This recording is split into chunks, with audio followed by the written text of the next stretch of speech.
नमस्कार, मैं वैद्य प्रज्ञा मेहता। आपको आज मैं आयुर्वेद का एक सिद्धांत यानी कि अग्नि उसके बारे में बताऊंगी। आप जानते हैं कि आयुर्वेद शास्त्र एक चिकित्सा शास्त्र है। वो सिर्फ चिकित्सा शास्त्र ना होकर एक लाइफ साइंस है जो हमारे जीवन के बारे में बताता है। अग्नि के बारे में हमारे शास्त्र में क्या बताया हुआ है? तो सिर्फ अग्नि यानी कि डाइजेशन नहीं बताया हुआ है, पूरा ऐसा अच्छा सा वर्णन किया हुआ है कि टोटल 13 प्रकार की अग्नियां रहती है। फर्स्ट तो है पाचकाग्नि यानी कि जठराग्नि, जिसे हम डाइजेस्टिव फायर कहते हैं। सेकंड यानी कि हमारी धात्वाग्नि, जो हमारे शरीर में 7 धातु रहती है: रस, रक्त, मांस, मेद, अस्थि, मज्जा एवं शुक्र। तो वो जो धातुएं उत्तरोत्तर जो बनती है, उसका जो पाचन होता है उसे हमें धात्वाग्नि बोलते हैं। जैसे हम खाना खाते हैं तो पहले उसमें से रस बनता है, फिर रक्त, मांस, मेद, अस्थि, मज्जा एवं शुक्र। जो उत्तरोत्तर जो धातुएं बनती है, जो वहां पे जो धात्वाग्नि है उसे हम धात्वाग्नि कहते हैं। और फिर बाद में जो आप जानते हैं कि विश्व की सब चीजें पंच भौतिक है, तो उसका पाचन करने के लिए हमारे शरीर पे वो 5 भौतिक हमारी अग्नियां रहती है। तो पंच भौतिक क्या मतलब? पृथ्वी, जल, वायु, अग्नि एवं आकाश।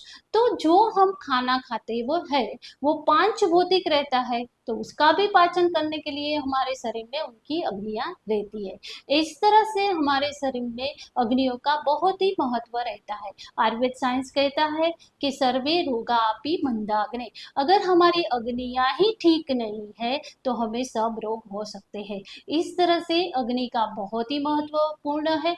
तो अगर अग्नि ठीक है तो हम जो खाते हैं उसका डाइजेशन प्रॉपर होता है और उसका पोषण भी हमें अच्छा मिलता है और हम स्वस्थ रह सकते हैं और अच्छा हमारा फेस पे भी ग्लो दिखाई देता है और इम्यूनिटी भी बनी रहती है। भगवान भी कहते हैं कि मैं ही आपके शरीर में अग्नि के स्वरूप में रहता हूँ।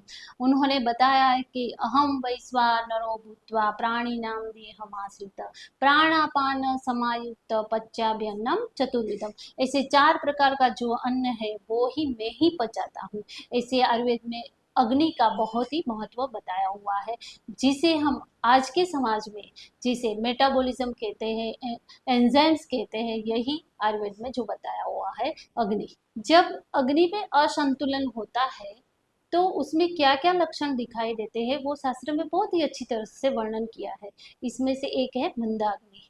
मंदाग्नि मतलब जो अग्नि है वो मंद पड़ी हुई है। हम जो खाना खाते हैं उसका ठीक से पाचन नहीं होता है, उसी की वजह से हमें क्या रहता है, कब्जियत रहती है, अपचा रहता है, गैस रहता है, ये लक्षण हमें दिखाई देता है।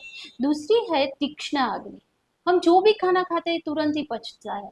तो और वहाँ क्या होता है, तो वहाँ पे एसिडिटी रहती है, बार बार हमें अम्ल पित्त का लक्षण दिखाई देता है। जहाँ पे गले में दाह रहती है, पेट में दाह रहती है, ये लक्षण दिखाई देता है। तीसरी है विषमाग्नि। विषमाग्नि मतलब कभी हमारी अग्नि है बहुत ही जल्दी चलती है, तीव्रता से चलती है, और कभी मंद चलती है, तो उसमें वायु का प्राधान्य रहता है। तो पेट में क्या रहता है, गैस की तकलीफ रहती है, कब्जियत रहती है, पेट में भारीपन जैसा हमें महसूस होता है, डकारें ज्यादा आती है, ये सब होता है।